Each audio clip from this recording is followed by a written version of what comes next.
The potential for publicity in the art world was never more explored or exploited than it was by Andy Warhol, the American artist and leading figure of the visual pop art movement.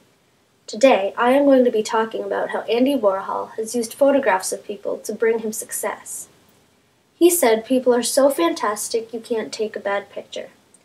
He must have been entrenched in this viewpoint because he certainly used people to bring him publicity. His method was appropriation, meaning to take without permission or consent, to set apart for some specific purpose or use.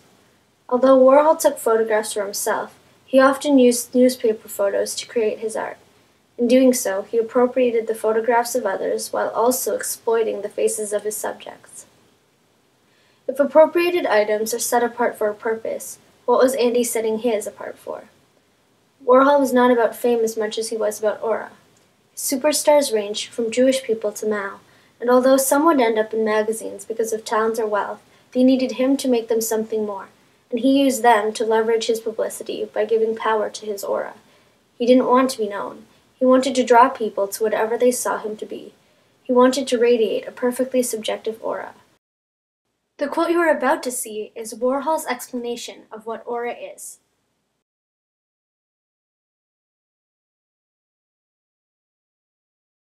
So why the purple lips, orange skin, the splatters? Andy Warhol is famous for image mutilation in pop art. What was the significance of this to him? Well, he's an artist. Could he have, by some divine gift, captured psychological insights in his work? Warhol doesn't credit himself this much. His explanation was, "It's so boring painting the same picture over and over." Warhol claimed to make surface-level art, but if that's what he intended, he failed. His artwork has deeper meaning. There are a couple explanations for this failure. First, he may have attached deeper meanings to his artwork and claimed not to have. It may be odd for us to understand why someone would want to hide their brilliance, but remember that Andy Warhol prized aura above everything. Projecting shallowness would keep people from really knowing him, and therefore his aura would be protected. Another possibility is that all photographs inevitably generate significance and meaning beyond just what people see. Warhol may have had no insight, but he knew this, that people are so fantastic you can't take a bad picture. I'll come back to this at the end, but for now consider this. The truth is all images are make-believe, impressions that point to an original experience, and once let loose into the world generate their own meanings.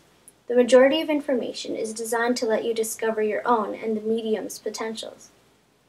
Think of all the purposes for photographs: identification, memories, tribute, information, demonstration, appreciation, deception. The list goes on and on. Think of all the meanings derived from Warhol's Marilyn, Liz, and Jackie. The leading ladies of Warhol's art were Marilyn Monroe and Elizabeth Taylor, both relatively unthreatened divas. Andy Warhol loved them, and yet he destroyed their auras to build up his. He exploited them, supplemented them with color, and contrasted the pair to the aristocratic beauty of Jackie Kennedy. Another interpretation of Andy Warhol's work is that these women are evidence of his sentiment. For example, it is believed that reproducing Marilyn Monroe was Warhol's method for coping with his grief when she died. Specifically, gold Marilyn Monroe, shown here, is supposed to bid her farewell into the eternal world.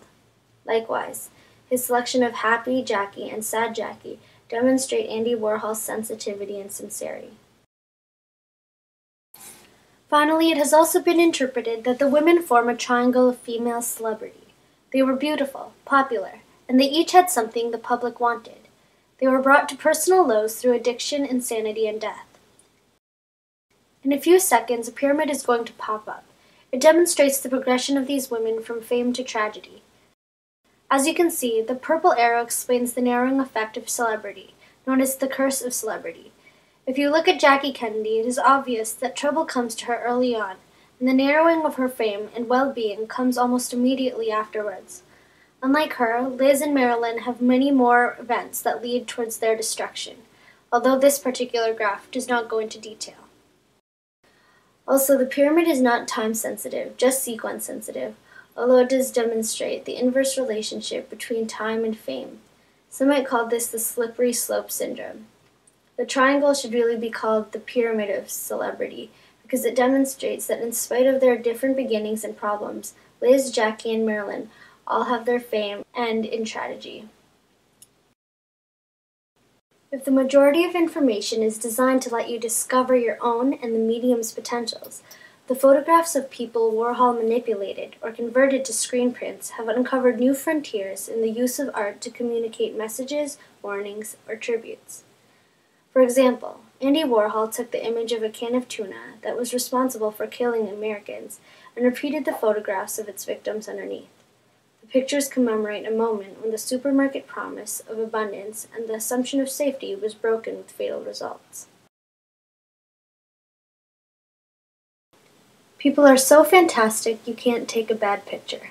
To end off, I'd like to turn upside down Andy Warhol's quote.